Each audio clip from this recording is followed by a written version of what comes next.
Good afternoon and welcome to the Variable Operations and Maintenance Cost Review Working Group for Other Resources. My name is Isabella Nicosia from ISO Stakeholder Affairs, and I'll be facilitating the webinar today. There are a few other ISO representatives in the room, so I'll have them introduce themselves, starting to my left. Hi, this is Shruti Hariharan from Market Validation. Jenny Sage from Market Validation.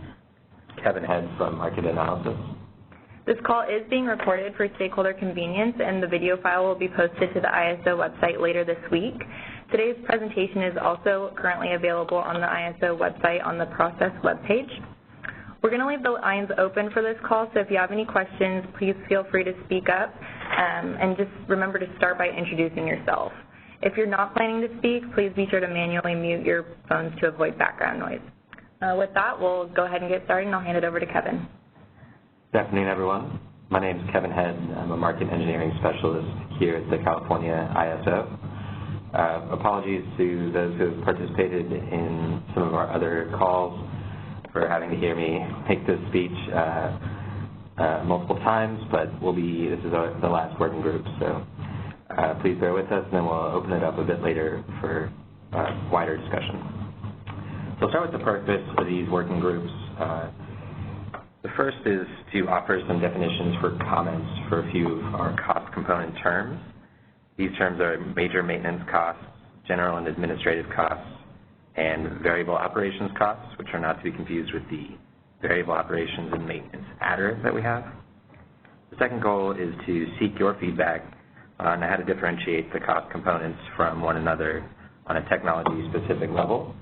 As Isabella alluded to, we're discussing other resources today, so those are nuclear resources, coal, geothermal, landfill gas, biomass, and any others that would like to be discussed.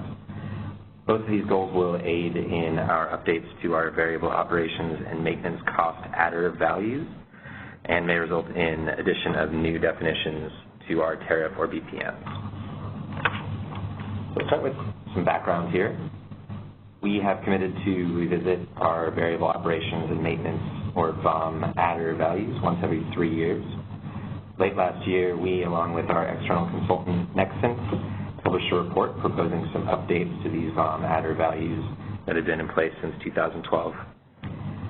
Stakeholders had noted a lack of definitions for major maintenance and VOM in our tariff, as well as some other issues. So we'll start with discussing our current thinking.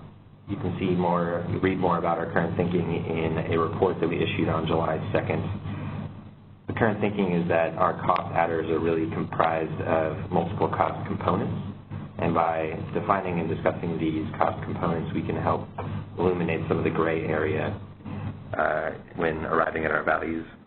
So we're introducing some new cost component terms. These terms are general and administrative, variable operations, major maintenance, and other maintenance. The other maintenance can be broken into a variable and a fixed component. You can see these diagrammatically here.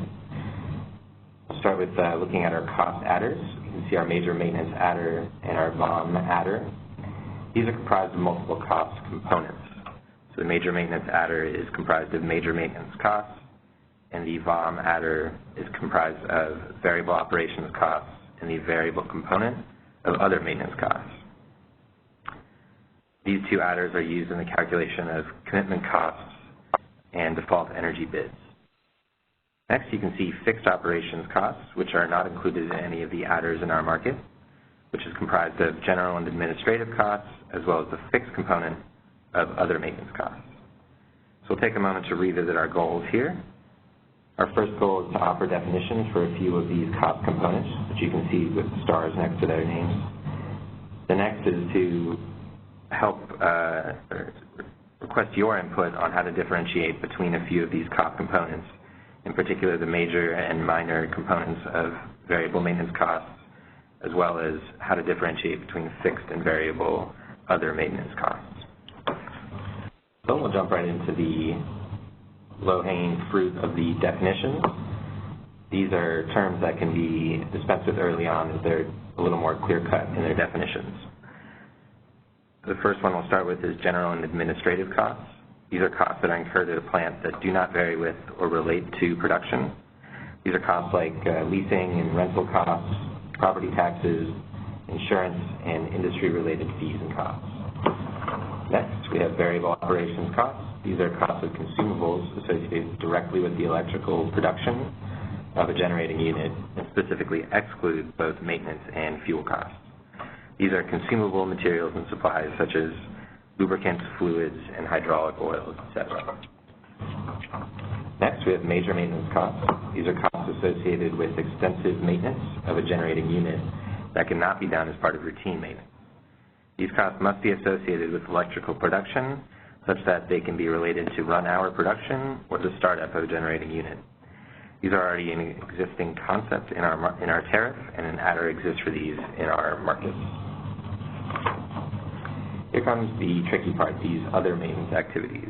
These are maintenance costs which do not require the generator to undergo an extensive outage and may be characterized as fixed or variable.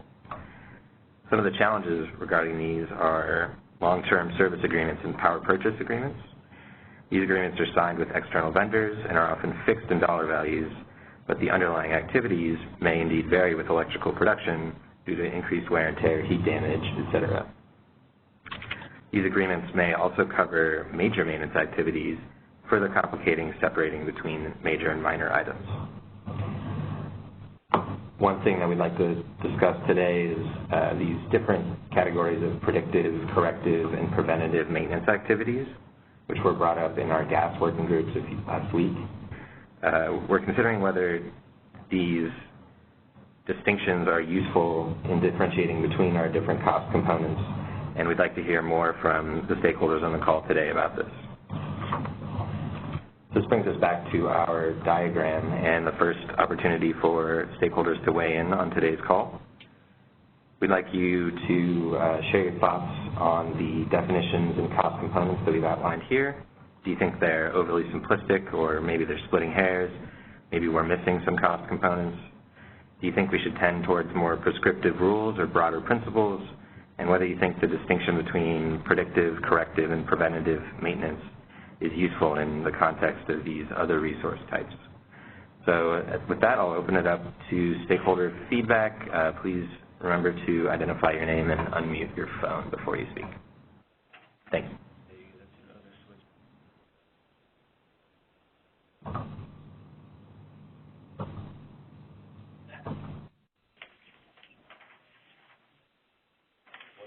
What else did you have to offer? So there's some. Okay, hearing a little feedback on the line, but it doesn't sound like anybody wants to weigh in. If you'd like to, we can move on. Okay. Just a reminder to please manually mute your phone if you're not going to provide some feedback. Thank you. Here we have our previous BOM adder values. On the left, you can see the ones that are currently in use in our markets, differentiated by different generation technologies. These run the gamut between $1 per megawatt hour for nuclear to $5 per megawatt hour for biomass. Next, you can see the costs that were proposed in our 2018 report that we issued alongside Nexent. These, as you can see, are at a further disaggregated level, and the calculation of these costs focused on consumable materials and supplies when arriving at the dollar values. So we'd like to open the call up to comments on these after discussing a few of the considerations that we have when coming up with our default adder values.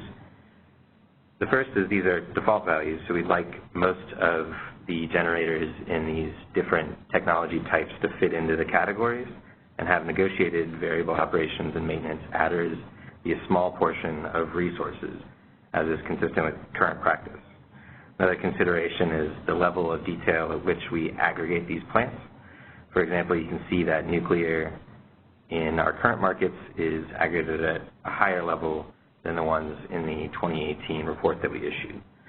So with that, I'd like to open the call up to comments from the group today. would anyone like to weigh in on the current values or the previously proposed values?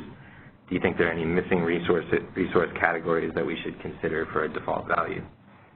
So please remember to identify yourself before you speak. Thank you. Is the a plot plan of your plan to say? Yeah. So, Hearing a little bit of feedback. Is someone trying to make a comment?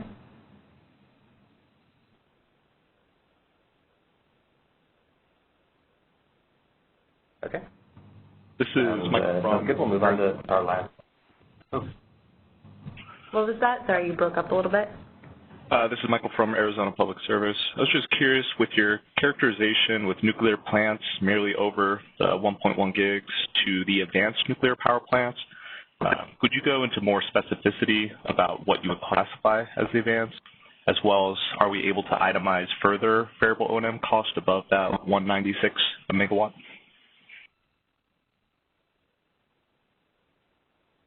Sure. I think the detail that we broke it out in is outlined in the Nexent report. I don't remember it offhand as to how we arrived at those values. I know that the Diablo Canyon plant is around that size, so it could be that we split it up based on that. And the default values are just one option on the size of a nuclear plant. If you feel that your plant does have some sort of specific extenuating circumstances, the negotiated option is always there. But maybe you could discuss a little bit about what sort of advanced plants you're seeing and whether their maintenance activities vary distinctly based on their capacity.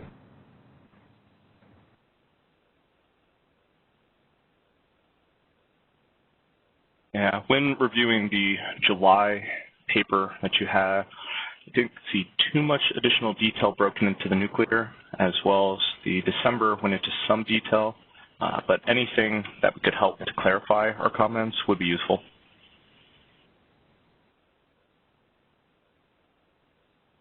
Okay, yeah, we can look into that. I don't have the report on hand, but yeah, we can flesh out that advanced nuclear plant category if we do indeed decide to break it out that way. Right, and that being said, I think even if you could provide some of your comments to see what you're seeing specific to your resource, and this is something that you can keep confidential, or if it's something that we can share with others, that you can provide that in your feedback form. But we'd definitely like to hear from you because we're proposing to change the value, so we want to know if we have the right value, is it in the right ballpark, because this is a $ per megawatt hour value. So if it's something that does vary significantly from this estimate, then we'd like to know about that. I appreciate that. Just looking at the report with the levelized cost and just where you have values of plants 1,100 megawatt hours and the advanced plants being that 1,137 and above, just any further detail you're looking for us to provide comments would be useful. And we'll certainly try to aggregate some for the upcoming comment submission. Thank you. Yeah, thanks, Mike. Is there any other feedback?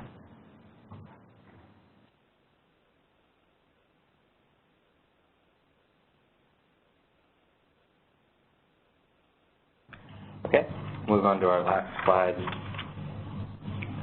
Here you can see the different maintenance activities that we've highlighted as it relates to other resources. So some of these are landfill gas or coal specific, but a lot of them are general as they relate to different generator types.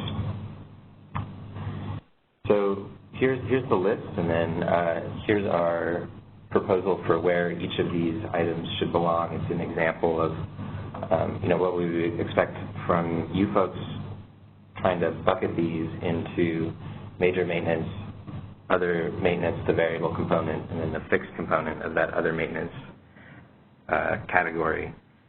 So we'd like to open the line for a third and last time to any comments on this list. Are there any glaring items that you think are in the wrong buckets or are missing from this list? Whether you think different activities vary between categories or subcategories within those broader categories, yeah, please feel free to comment if you'd like to.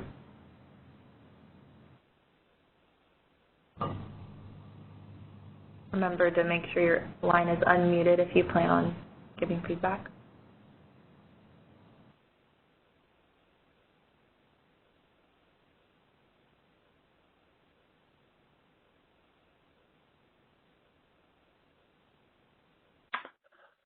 Hi, this is Dan Williams from Customized Energy Solutions. Not necessarily a comment on the maintenance costs, but just kind of in general for next steps. Does the KICE have a feeling at this point kind of when the next check-in point will be with stakeholders after you get the comments in and kind of, you know, the arc of where this goes from here?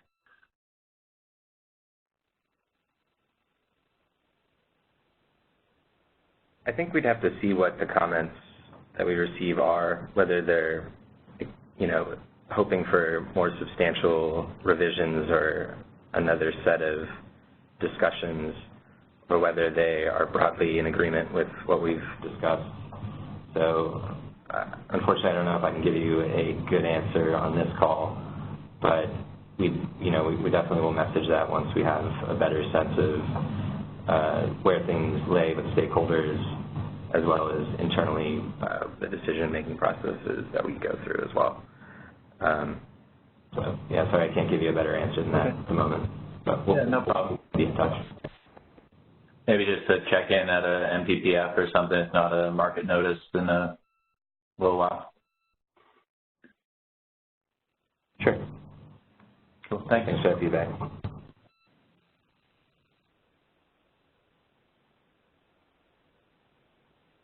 Any other comments?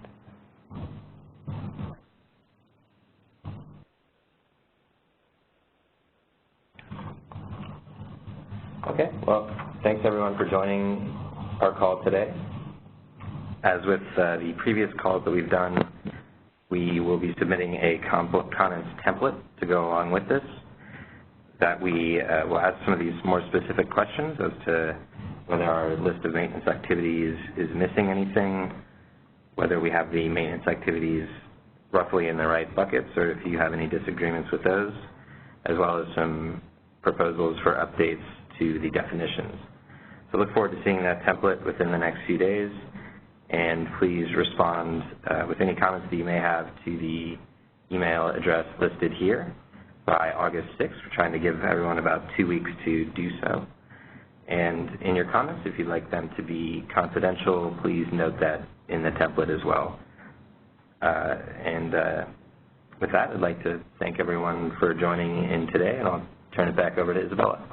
All right, that concludes today's call. If there are no final comments, so I'll just wait a minute, make sure no one else has any questions or anything. And so if not, then we'll conclude, and we look forward to receiving your comments. That concludes our conference. Thank you for using AT&T Event Conferencing Enhanced. You may now disconnect.